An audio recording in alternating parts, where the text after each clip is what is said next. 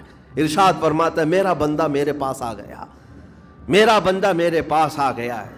میں نے قرآن پاک کی وہی آیت تلاوت کی ہے جس میں اللہ تعالیٰ فرماتا ہے والذین اذا فعلوا فاحشۃ او ظلموا انفسهم ذکروا اللہ فاستغفروا لذنوبہم. یہ چوتھے پارے کی آیت ہے. اللہ تعالیٰ فرماتا ہے وہ لوگ جنہوں نے برائی کر لی یا اپنی جان پر ظلم کیا یعنی گناہ کیا, پھر اللہ کو یاد کر لیا اور توبہ کر لیا. اللہ فرماتا وَمَن يَغْفِرُ الذُّنُوبَ إِلَّا اللَّهُ, تو بتاؤ لوگو اللہ کے علاوہ کون ہے بخشنے والا. لیکن شرط رب تعالیٰ یہ فرماتا وَلَمْ يُصِرُّوا عَلَى مَا فَعَلُوا وَهُمْ يَعْلَمُونَ. لیکن ایک بات ہے کہ وہ جس چیز سے توبہ کر کے آ رہے ہیں اس پر پھر مزید اصرار کر کے جمے نہ رہیں, چھوڑ دیں ایک بار, جان بوجھ کر کے پھر اس چیز پر نہ لگے رہیں. بے شک. تو ناظرین ویڈیو اگر اچھی لگی ہو تو ضرور ویڈیو کو لائک کریں, اور ہمارے چینل پر اگر نئے ہیں تو ضرور سبسکرائب کریں. انشاءاللہ اللہ تعالیٰ اس کا اجر ضرور عطا کرے گا. ناظرین آپ سے اپیل ہے, درخواست ہے کہ اگر آپ کو ہم سے رابطہ کرنی ہے تو انسٹاگرام کا آئی ڈی آتا ہے, وہ فالو کریں, میسیج کریں, انشاءاللہ ضرور رپلائی دیا جائے گا. اور آپ سے درخواست ہے, اپیل ہے کہ ہمارے چینل کو ضرور سبسکرائب کریں, سپورٹ کریں, آپ کے سپورٹ کی ضرورت ہے. تو چلیے ناظرین ملتے ہیں اگلی ویڈیو میں, تب تک کے لیے السلام علیکم ورحمۃ اللہ وبرکاتہ. سبسکرائب کیجئے ہمارے چینل ذکر رسول کو اور بیل آئیکن کو پریس کیجئے جس سے آپ کو ہمارے نیو ویڈیو کی نوٹیفیکیشن ملتی رہے. ویڈیو اچھی لگے تو ہمارے ویڈیو کو لائک کریں اور ہمارے چینل کو سبسکرائب کریں.